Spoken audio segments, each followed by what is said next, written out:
This is Jeff Dumbarello, broker of Steelbridge Realty, here to talk about the 2014 Lee County, Florida residential market in review. Disclosure, this is my work done for me and shared with you. The data came from multiple sources. Those sources are the Lee County Clerk of the Court, the City of Cape Coral, the U.S. Census, and the MLS data.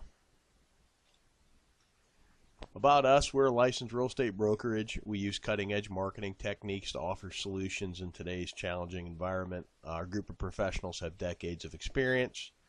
And whether you're buying or selling a home, hire someone like us. We want to earn your business. We invite you to contact us. We will be happy to assist you with this important transaction. 5 things you need to know that happened in 2014. Number 1, the distressed market is really an afterthought to everyone but the buyer who waited too long to enter the market and the service providers who made it their entire business model.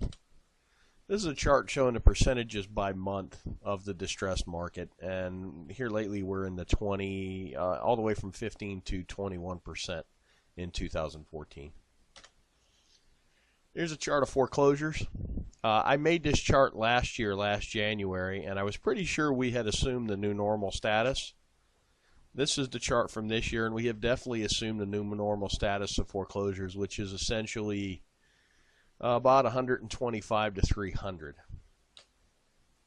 Here's the entire foreclosure trend for perspective. This was the second bump. I think a lot of people thought it was going to resemble this as another second wave. Supplying new inventory is one of the market's biggest challenges. Rising prices will induce some sellers to trade out. But then you got to question where you're going to go if you sold your home, and remember you're going to have to buy into the same market. And if you're an investor, you got to ask yourself, what are you going to do with the money? New construction is the answer to the inventory problem.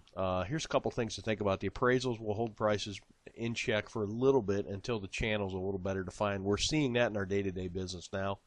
Interest rates are still very low, which makes homes affordable.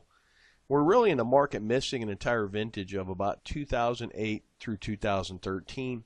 Land is still historically cheap for now, and here's some perspective on the land prices. This is all lots, all lot types in Cape Coral, average and median price. When you're looking at the last cycle, you really don't get what's going on in this cycle. So when I take the shorter view of just this cycle, the Cape lot market is recovering pretty well. The market is stabilizing in relation to the bubbles of activity. We do bubble charts here to kind of let everybody know where most of the people are looking in the market. Last year's bubble chart, this is from when 2013 versus 2012. There's a very clear shift in the market as it shifted over. When I did 13 versus 14, there really isn't that much of a difference. The market's pretty much stabilized with, we're missing some cheaper homes in the $70,000 price range, but we're selling more 170,000 all the way up into the millions. This chart's a neat chart. It shows the last cycle and this cycle by pricing. The red line being the last cycle, the blue line being the current cycle. And you can see that we mimicked the last cycle for a while, and then you're starting to see 04 and 05 in the last cycle pulled wildly away to where we're just getting slight price increases, but not like we did before. And this is really a function of the banks aren't giving out crazy loans. There's no stated income, no stated asset loans. So this is a sustainable market that's actually driven by sensible leverage. Some perspective, we operate in a seasonal and a cyclical market. The seasonality is really determined by our weather. Up north, when it's warmer, is when they're busier in the real estate market. Here, when it's a little cooler, is when we're busier in the real estate market. The cyclical part of our market is governed by demographics, and we're going to talk about something, seasonal pricing bumps as well. Right now, we're in a sustainable boom. MIM is money in motion. It's every dollar that flowed through. This is actually dollars sold by realtors. And we had an 8.7 increase in the actual volume in the market. The amount of transactions went up 1.1%. The median is actually rising faster than the average, which shows the bottom of the market is coming up faster than the market itself is correcting. The percentage of bank-owned properties jumped up slightly from 13.6 to 15.05, where short sales really fell off the map. They were 8% of the market in 13, and they're only 3% of the market in 14. And another neat thing to look at, cash sales in 2013, 60.7% were cash in 2013. In 2014, 57%. So you had a decent price increase, and it really wasn't funded by leverage. And to give you a perspective, about 25-30% of the sales in the state of Florida are cash. So we're almost working at twice the cash sales percentage of the state of Florida. Money in motion is a key indicator. As long as the market continues to grow, that's a really good thing. The median's rising higher than the average. We talked about that. We also talked about the cash sales percentage. One thing I learned, if you base your business model on short sales, you need to find something else to do. And we're truly in a market where the buyers are paying slightly more for a slightly older and slightly smaller home. Market specifics. Two asset classes that really jumped out to me are townhouses and manufactured homes are actually growing. By property types, what's interesting to me is the manufactured homes are up 20% in sales counts, as are the townhouses.